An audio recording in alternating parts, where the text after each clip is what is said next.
Excellency, Honorable Vice President of India, Sri Radhakrishnan Gariki,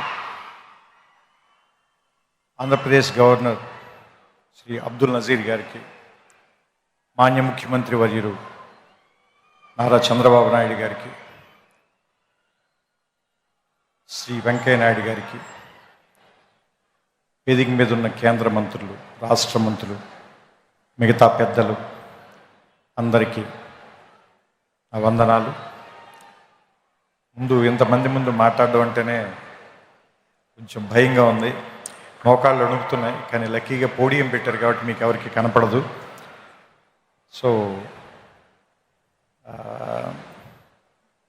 ఇక్కడ మాట్లాడే అర్హత నాకు ఎంత ఉందో నాకు తెలియదు. ఇంకా కేవలం ఇక్కడ నేను కూడా ఒక పూర్వ విద్యార్థిని అనేటువంటి ఒక అభిమానంతో పిలిచినట్టున్నారు. బేసిక్గా విశ్వవిద్యాలయం మీద నాకు వచ్చిన అవగాహన చెప్తాను. ఎందుకంటే ఇక్కడ ఉన్నప్పుడు నాకేం అవగాహన లేదు, ఇక్కడి నుంచి వెళ్ళిపోయిన తర్వాత నాకు కొంత అవగాహన వచ్చింది.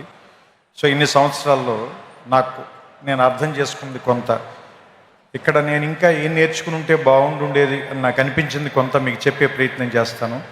దానివల్ల మీకేమాత్రం ఉపయోగం కలిగిన, కొద్దిగా అయినా మీ ఇంట్రాస్పెక్షన్కి అది ఏమైనా పనికొచ్చిన, మీ ఇన్సైట్కి అది ఉపయోగపడిన, I will be very happy. ముఖ్యంగా యూనివర్సిటీలోనే 2 మాటలు ఉన్నాయి. డైవర్సిటీ ఒకటి ఉంది, యూనిజాన్ ఒకటి ఉంది. సో చాలా విభిన్నమైనటువంటి ఆలోచనల్ని ఒకే చోటకి కలిపి తీసుకొచ్చే ప్లేస్ని యూనివర్సిటీ అంటారని నా ఉద్దేశం. సో ఇక్కడ చెప్పడం కంటే కూడా మీరు నేర్చుకోవటం మీదే ఎక్కువ ఆధారపడి ఉంటుంది. ఎందుకంటే నాకు సంబంధించినంత వరకు విద్య అంటే ఎక్కడో ఉన్నదాన్ని, లేదంటే మీకు కనబడని దాన్ని మీకు తీసుకొచ్చి ఇక్కడ నేర్పించడం కాదు. మీ ఎదురుకుండానే ఉన్నదాన్ని మీరు అప్పటిదాకా ఆ దృక్కోణంలో చూడని దాన్ని మిమ్మల్ని తీసుకొచ్చి అక్కడ నుంచోబెట్టి చూపించటం నాకు సంబంధించినంత వరకు నేనైతే ఇలా అర్థం చేసుకున్నాను.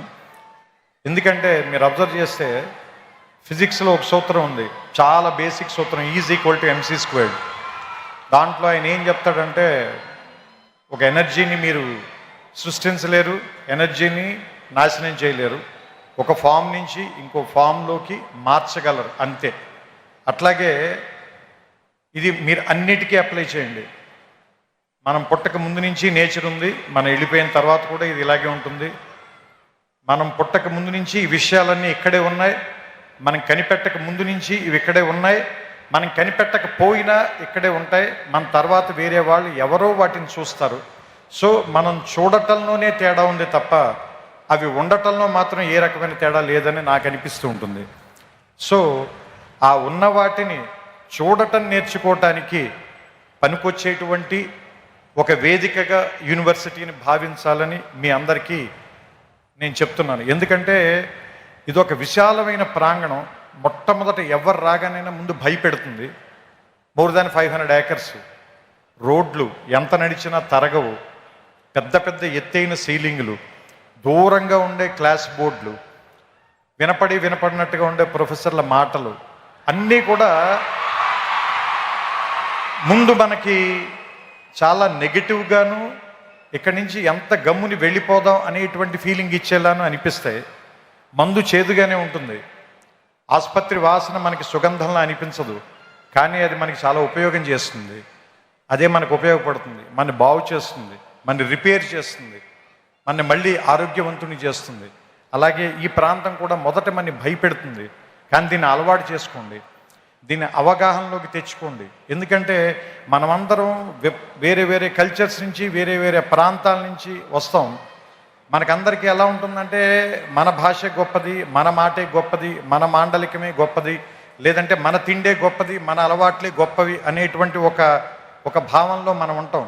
ఇక్కడికి వచ్చిన తర్వాత వేరే విషయాలను కూడా యాక్సెప్ట్ చేయటం అనేటువంటిది నేర్పటానికే ఈ ప్లేస్ ఉంది. అందుకే దాదాపుగా మోర్ దాన్ 130 కంట్రీస్ నుంచి ఇక్కడికి ఎందుకు జనాన్ని పిలిపిస్తారు, వాళ్ళందరికీ కూడా ఎందుకు ఈ ప్రోగ్రాంలు పెడతారు, వాళ్ళందరినీ కూడా ఇక్కడికి ఎందుకు కలుపుతారు అంటే, ఫస్ట్ అందరినీ కలవటం మూలంగా మీకు చాలా విషయాల మీద మీకుండేటువంటి ఆలోచనలో మార్పు వస్తుంది. కాబట్టి కలవడం మూలంగానే గెలవడం అనేది జరుగుతుంది ఏ మనిషికైనా సరే. సో నేను ముగించే ముందుగా ఒకే ఒక మాట చెప్తాను. ఈ ఆంధ్ర యూనివర్సిటీ సింబల్లోనే ఉంటుంది, తేజస్వినా వధీతమస్తు మా విద్విషామహే అని. సో ఈ తేజస్సుతో కూడినటువంటి విద్య మీ ధీశక్తిని మరింతగా పెంచాలని, అసత్యం నుంచి సత్యం వైపుకి నేర్చుకోవటం మూలంగా మనం అందరం కూడా మృత్యువు నుంచి అమృతత్వం వైపుకి ప్రయాణం చేసేటువంటి ఒక అద్భుతమైనటువంటి మీ జీవితాల్లో ప్రయాణానికి ఈ విశ్వవిద్యాలయం అనేటువంటిది తొలి మెట్టు కావాలని, ఇక్కడ అడుగు పెట్టిన దగ్గర నుంచి మీ ప్రయత్నం ఎక్కడెక్కడికో వెళ్ళాలని. ఎందుకంటే నేను ఇక్కడికి వచ్చిన తర్వాత ఫిజిక్స్ చదువుకోవడం కంటే పొయిట్రీ ఎక్కువ రాశాను. నేను ఇక్కడికి వచ్చిన తర్వాతే నేను ఆ లైబ్రరీలో సైన్స్ పుస్తకాల కంటే నేను తెలుగు సాహిత్యం ఎక్కువగా చదివాను. సో నాకు ఏదో రకంగా ఈ విశ్వవిద్యాలయం ఒక విషయం నేర్పింది.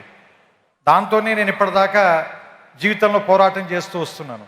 సో మీ అందరికీ కూడా మీకు నచ్చినటువంటి ఒక ఆయుధాన్ని తయారు చేసే కర్మాగారంగా ఈ విశ్వవిద్యాలయం మీకు అందరికీ ఉపయోగపడాలని.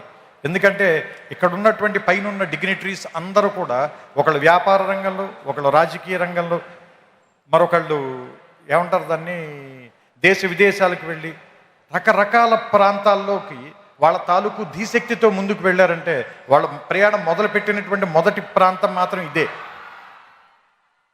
సో అలాంటి మీ ప్రయాణాలకి ఇది మొదటి అడుగు కావాలని, ఇక్కడి నుంచి ఎంతమంది వచ్చి ఇక్కడ కూర్చుంటారో తర్వాతి తరంలో చూడడానికి బహుశా నేను ఉండకపోవచ్చు, కానీ తర్వాత తరాల వాళ్ళకి చాలామంది మార్గదర్శకుల్ని ఇక్కడి నుంచే తయారు చేసేటువంటి ఈ ప్రాంగణం మరిన్ని వందల సంవత్సరాలు పూర్తి చేసుకోవాలని, దానికి ఇది ఈ శతాబ్ది మొదటి అడుగుగా ఉండాలని, 100 ఏళ్ళు పండగ చేసుకున్న వాడిని ఆశీర్వదించేటువంటి అవకాశం చాలా తక్కువ మందికి దొరుకుతుంది. అలాంటి ఆశీర్వాదాన్ని నేను చేస్తూ ఈ మాటల్ని ముగిస్తాను. శతాయుష్మాన్ భవ ఆంధ్ర యూనివర్సిటీ. అలాంటి మీ ప్రయాణాలకి ఇది మొదటి అడుగు కావాలని, ఇక్కడి నుంచి ఎంతమంది వచ్చి ఇక్కడ కూర్చుంటారో తర్వాతి తరంలో చూడడానికి బహుశా నేను ఉండకపోవచ్చు, కానీ తర్వాత తరాల వాళ్ళకి చాలామంది మార్గదర్శకుల్ని ఇక్కడి నుంచే తయారు చేసేటువంటి ఈ ప్రాంగణం మరిన్ని వందల సంవత్సరాలు పూర్తి చేసుకోవాలని, దానికి ఇది ఈ శతాబ్ది మొదటి అడుగుగా ఉండాలని, 100 ఏళ్ళు పండగ చేసుకున్న వాడిని ఆశీర్వదించేటువంటి అవకాశం చాలా తక్కువ మందికి దొరుకుతుంది. అలాంటి ఆశీర్వాదాన్ని నేను చేస్తూ ఈ మాటల్ని ముగిస్తాను. శతాయుష్మాన్ భవ ఆంధ్ర యూనివర్సిటీ. నమస్కారం.